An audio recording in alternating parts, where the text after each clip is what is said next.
This is A.K. Barrett with an Unsolved and Unveiled exclusive.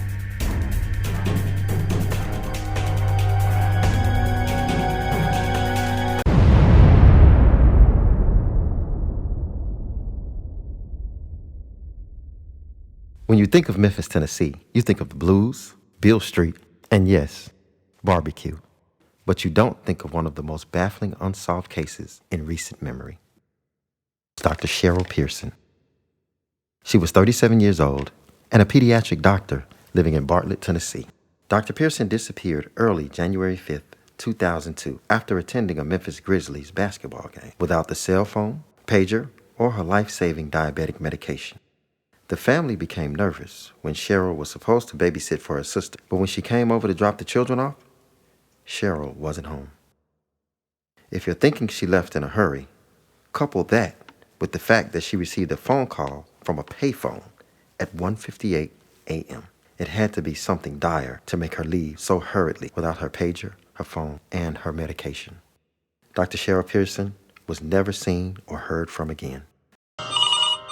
Bartlett police interviewed several people in Pearson's disappearance. They talked to her brother-in-law, Chuck Hildreth, several times.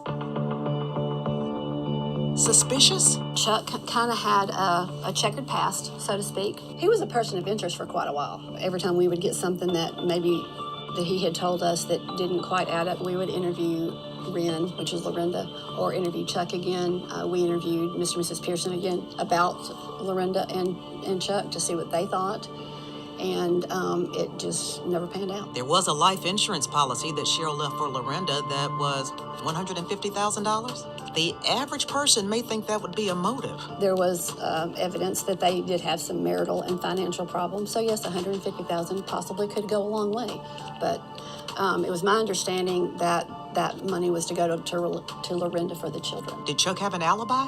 Chuck did provide an alibi. If he said he was at a store and we pulled a video, he may have been there. The time may have been off. So we did do our best, including making a couple of trips to where out of town where he said he went to try and verify that he was actually where he said he was. Chuck was cleared and no charges were ever filed against him. Dr. Pearson's car was found in the Quail Ridge Apartments 2 days after she was reported missing. The car was in immaculate condition, which was strange because all of the fingerprints, including Dr. Pearson, were wiped away, losing any evidence that the authorities could use to help solve this case.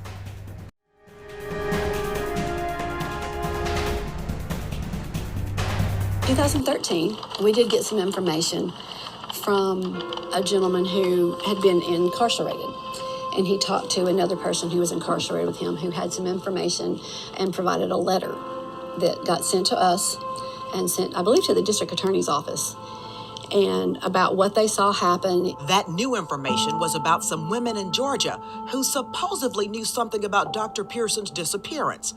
But that lead led to another dead end. No reason to believe that she wanted to go and start a new life? Oh, no, ma'am. From all accounts, from her friends that we talked to, Cherryl was very happy. She enjoyed her job.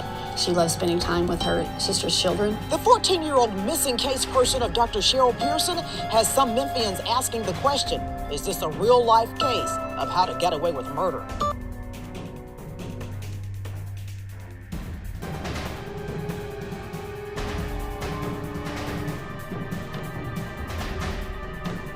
This is A.K. Barrington, signing off.